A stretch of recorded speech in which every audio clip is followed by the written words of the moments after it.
ابن جوزی نے لکھا ہے سینکڑوں سال پہلے، آج کے کسی عالم کی بات بتاتا تو لوگ انکار کو، سینکڑوں سال کہتے ہیں بلخ میں قحط پڑ گیا، لوگ ہجرت کر کے سمرقند آ گئے، ایک سیدوں کا خاندان بھی آیا، ایک ایسی خاتون بھی آئی جس کے ساتھ 3 بیٹیاں تھی، بیٹا بھی کوئی نہیں، خاوند فوت ہو گیا، مسجد کے ساتھ مہمان خانے بنے ہوتے تھے، وہاں اس نے بچوں کو ٹھہرایا اور نکلی سمرقند میں کہ کوئی آدمی مل جائے اور اس سے کہوں کہ تھوڑی سی مدد ہو۔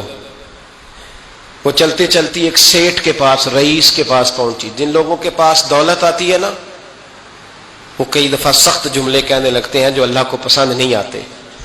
وہ سیٹھ کے پاس گئی تو جا کے کہنے لگی میں غریب ہوں، پریشان ہوں، بلخ میں قحط ہے، سارا زمانہ جانتا ہے، تو میں اس لیے سمرقند آئی ہوں، بیٹیوں کا ساتھ ہے، نہ رہنے کو جگہ ہے، نہ کھانے کو روٹی ہے، نہ پہننے کو کپڑا ہے، مہربانی کر تھوڑی مدد کر۔ کہنے لگا ہو کون؟ تو اس سید زادی نا کان آگے کر کے، ہاں کسی پہ بھی حالات سخت آ سکتے ہیں، اللہ سے ڈرنا چاہیے، کان آگے کر کے نا کہنے لگی میں سید زادی اور یہاں میرا اپنا کوئی نہیں، مہربانی کر۔ تو وہ سیٹھ صاحب، چودھری صاحب کہنے لگے مجھے کیسے پتا چلے گا تو سید ہے؟ تو سید زادی نے اپنا پلو کھولا اور اپنے آنسو دونوں آنکھوں سے صاف کیے تو کہنے لگی اللہ تیرا بھلا کرے، میں ثابت نہیں کر سکتی کہ میں حضور کا خاندان، میرے پاس کوئی دلیل نہیں، میں نہیں بتا سکتی، چل ٹھیک ہے، چلی گئی۔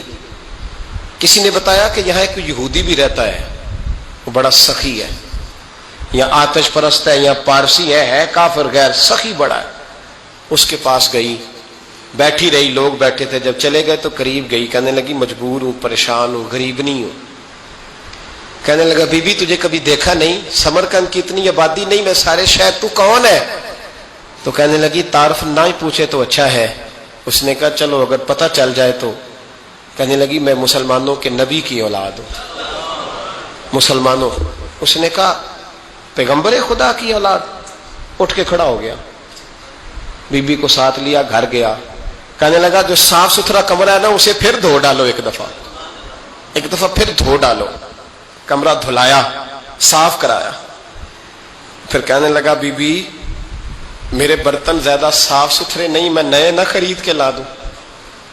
پھر نئے برتن لایا، پھر اپنے بچوں سے کہنے لگا اونچا نہ بھولنا کہ سیدہ فاطمہ کی شہزادیاں آئی ہیں، یہاں کوئی شخص اونچی بات نہ کرے۔ پھر کہنے لگا بی بی جو میرا بالکل طیب اور حلال رزق ہے نا، یہ اس میں سے لنگر ہے، لیکن چونکہ میں غیر مسلم ہوں، مجھے سلیقے نہیں آتے، جیسا تیسا بھی ہو نا اسے قبول کر لینا۔ خاتون کو کہنے لگا یہ گھر ہے، جب تک جی چاہے یہاں رہنا، پر دیکھنا ہو سکے تو رات اپنے نبی سے سفارش کرنا، میرا بھی کوئی مسئلہ، میری بھی کوئی قبولیت کہیں ہو جائے۔ وہ مسلمان کہلانے والا رات کو سویا، کہتے جنت سجی ہوئی ہے، لوگ جنت میں جا رہے ہیں،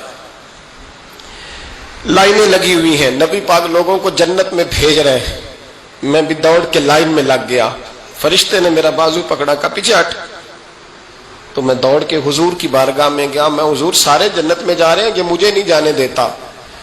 تو نبی پاک نے فرمایا تو کون ہے؟ کہ یا رسول اللہ میں مسلمان ہوں۔ کہتے حضور مجھ سے فرمانے لگے کوئی دلیل ہے تیرے پاس؟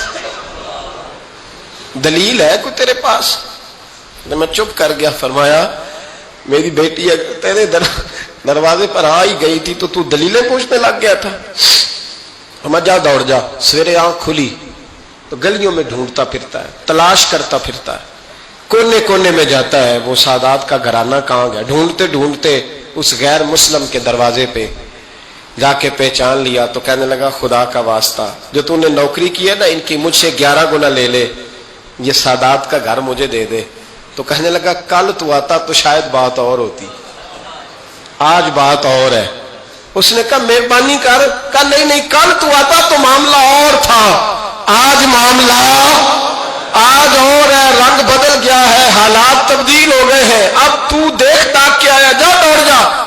کہنے لگا نہیں مہربانی کر دے دے، تو غیر مسلم میں تیرا کیا تعلق؟ کہنے لگا چپ کر، غیر مسلم میں کل تک تھا، کل سے سجدوں سے پیار کیا ہے تو میرے حالات سنور گئے ہیں، وہ جو نظارے تو نے رات خواب میں دیکھے ہیں میں نے جاگتی آنکھوں سے دیکھے ہیں، میں نے جاگتی آنکھوں سے. اور تو نے کسی مفتی پیر عالم کے ہاتھ پہ کلمہ پڑھا ہے، میں نے رات محمد عربی کے ہاتھ پہ کلمہ پڑھا، رسول اللہ کے ہاتھ پہ کلمہ پڑھا.